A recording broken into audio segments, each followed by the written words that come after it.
80 शब्द प्रति minute. Dictation start होगा 3 सेकंड बाद। स्टार्ट।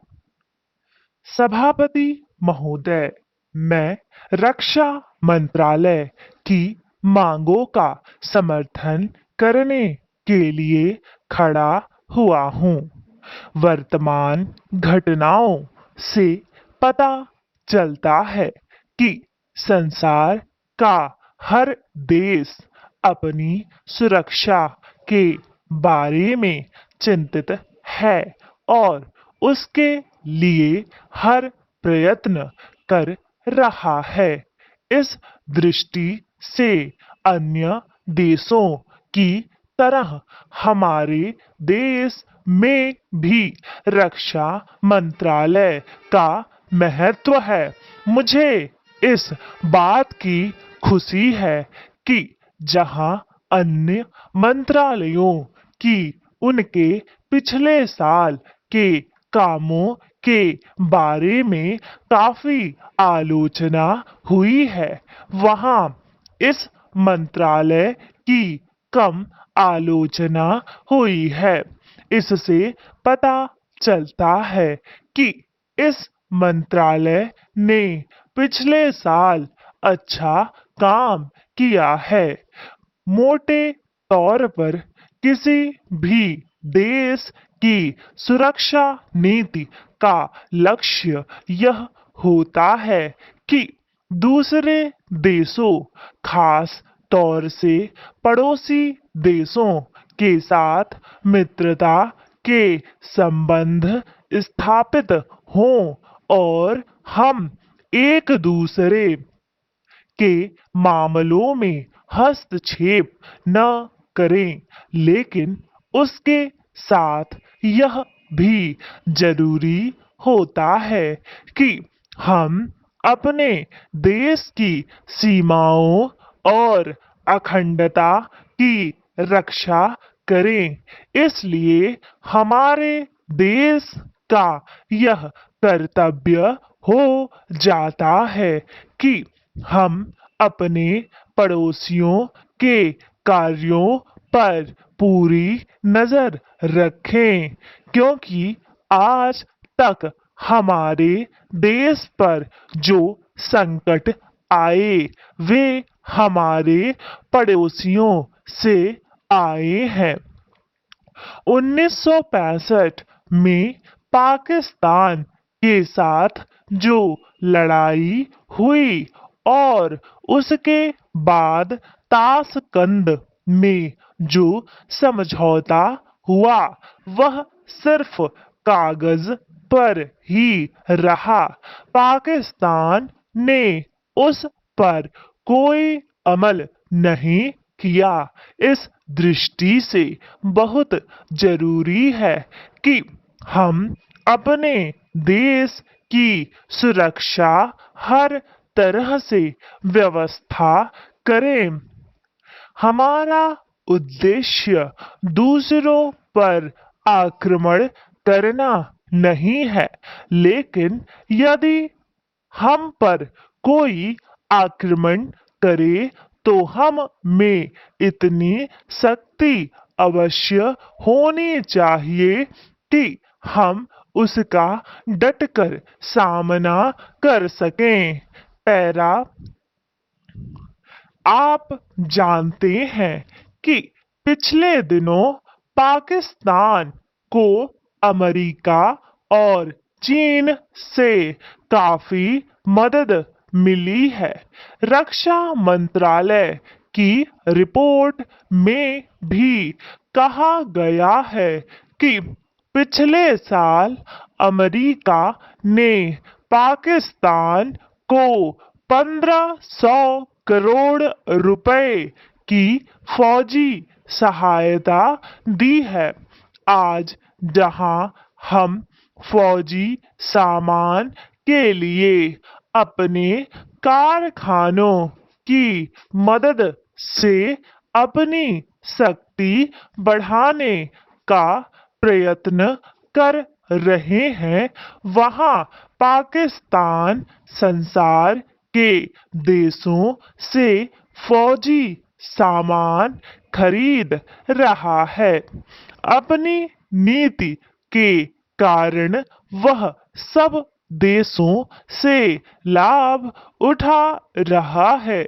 मेरा सुझाव है कि हमको भी अपनी शक्ति बढ़ाने के लिए संसार के अन्य देशों अधिक से अधिक फौजी सामान खरीदना चाहिए।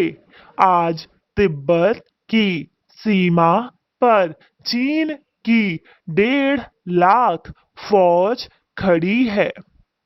सभापति महोदय, प्रतिदिन छोटी मोटी झड़पें होती रहती हैं। पूर्ण विराम।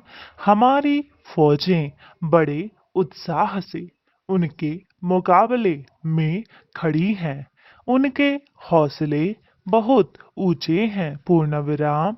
लेकिन हमारी सरकार का भी यह कर्तव्य है कि उनके हौसले को कभी गिरने न दे। पूर्ण विराम। उन्हें हर तरह की सुविधा प्रदान की जाए जिससे उनका आत्मविश्वास बढ़े। पूर्ण विराम। मैं मंत्री महोदय से अनुरोध करूंगा कि सरकार अपनी नीतियों के प्रचार का काम ठीक प्रकार से अपनी फौजों से करे। उनको अच्छे अच्छे हथियार दे। पूर्ण विराम। अनुसूचित जातियों और आदिवासी जातियों के आयुक्त ने जो अपना प्रतिवेदन प्रस्तुत किया है, उस प्रतिवेदन को देखने से यह प्रतीत होता है कि इसको तैयार करने में उन्होंने बहुत परिश्रम से कार्य किया है। पूर्ण विराम। इसके लिए मैं उनको और उनके सहयोगियों को धन्यवाद देता हूँ, परंतु साथ ही साथ इस प्रतिवेदन के संबंध में कुछ आवश्यक निवेदन भी करना चाहता हूँ। पूर्ण विराम। पहली बात तो यह है कि इस प्रतिवेदन को देखने से ऐसा प्रतीत होता है कि इन कार्यों के लिए जिस धन का उपयोग होता है वह 3 साधनों से उपलब्ध होता है। केंद्र सरकार द्वारा, राज्य सरकारों द्वारा और कुछ गैर सरकारी संस्थाओं द्वारा। पूर्ण विराम। प्रतिवेदन के अनुसार जितना धन इन कार्यों पर व्यय करने के लिए दिया जाता है उतना धन पूरी तरह से व्यय नहीं हो पाता। पूर्ण विराम। मैं यह नहीं कह सकता कि आवश्यकता से अधिक धन दिया जाता है या कार्यकर्ताओं को वह धन प्राप्त ही नहीं होता जिसके कारण वह बिना खर्च हुए बच जाता है। पूर्ण विराम। मैं तो यह चाहता हूँ कि जितना धन दिया जाता है उसका पूरा उपयोग हो और आयुक्त को यह न कहना पड़े कि इस कार्य के लिए जितने धन की आवश्यकता थी उतना धन नहीं मिल पाया और विवश होकर हमको उस कार्य को बीच में ही रोकना पड़ा। पूर्ण विराम। पैरा। जहाँ तक राज्य सरकारों का संबंध है, बहुत सी राज्य सरकारें अभी तक इस कार्य में असावधानी से काम ले रही हैं और इस कार्य को उपेक्षा की दृष्टि से देखती हैं। पूर्ण विराम। आयुक्त ने इस बात की शिकायत की है कि बहुत सी राज्य सरकारों ने अनेक पत्र भेजने के बाद भी अभी तक अपनी रिपोर्ट नहीं भेजी है। पूर्ण विराम। मैं चाहता हूँ कि सरकार इस तरफ निष्ठापूर्वक ध्यान दे। राज्य सरकारों पर दबाव डाला जाए कि वे इस दायित्व के प्रति सचेत हों और आयुक्त को उनके कार्य में पूरा पूरा सहयोग प्रदान करें। पूर्ण विराम।